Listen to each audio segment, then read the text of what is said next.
I'm enjoying a little bit of sunshine because I've spent the best part of Friday and Saturday monging and asleep in bed. Let me explain and see if you suffer with this as well. So on Thursday, I was going to see the Matt Rife show in O2 in London. Brilliant, by the way. But I met up with my friend who I was going with. We planned the whole journey out. Hold on. See if you can see this as well. That was just worth it to put it in there. So on Thursday, we planned the whole journey out. We realised that we were going to go and get... So she's in Farnborough, I'm in Bracknell. So it was easier for me to go and get her. And then on the train from Farnborough to London, then Jubilee line, straight the way through to Greenwich. Tube strikes happened. So it's like, right, what alternatives have I have? So I spent hours upon hours researching what I was going to do. We looked at cable cars, we looked at Uber boats, we looked at buses, we looked at taxis, but all of them, you put them online and they say because there's tube strikes, they're going to be heaving, you're not going to be able to get the bus. Scrap that. So I looked around the area, I looked for parking. I mean, I'm talking, I invested hours into this. I ended up driving.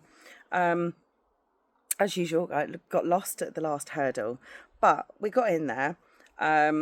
We got there at 10 to 6, so the doors opened at 6:30. The show was supposed to start at 7:30. As we were kind of walking up to the O2, it's just constantly in my mind, are we going to have time to eat? Are we going to have time to go around, find something to eat and get into the show on time? We had something to eat. I think it was about 6:30 we finished. We went to go and queue up to go and get in. Might have even been like 6:45. So queued up to go and get into the O2 arena, the main arena, and it was constantly, is the show going to start without us? Are we going to be there on time? Because my concept of time, my executive dysfunction, all of that is just whack out. I have no idea. Fortunately, as she called herself, my co-pilot was amazing. Hands down to you, Zoe. But yeah, I spent the whole time in there. Are we going to get there in time? So we got there. The show started and all I could see was just these people still flooding in the doors. So I couldn't really concentrate on the main thing. And then we had a break through the way through the show, and it's constantly, I've got to leave at 10:30 to get back to my car. I've got to leave. So it's continuously stopping and looking at my phone, because I can easily get distracted and lose concept of all time if I'm having fun. So I tried not to let loose too much. We had to leave the show a little bit early, but where we were, I made sure a good 10 minutes before the show ends that we kind of got out of our seats and we were by the exit so that we could just like make a run for it. So anyway, long story short, we got down to the car, 2-hour drive home, dropped Zoe off, got back home, absolutely brilliant. Got home at like 12:30, 1:15, something like that. So then comes Friday morning. I get up, brush my teeth, get myself ready, come downstairs, make a coffee, and then it just hits me. And I'm struggling to keep my eyes open. And so I decided to come outside. I got a little bit of fresh air.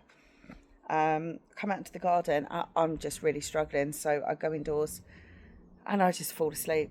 4 hours on the sofa, falling asleep, just absolutely drained and knackered. So I got up a little bit later, spent some time with the kids, had my dinner, and I was just struggling to keep my eyes open.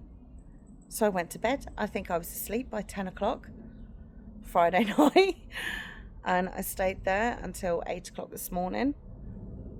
And then even then, I woke up at 8 o'clock this morning, I just still felt drained.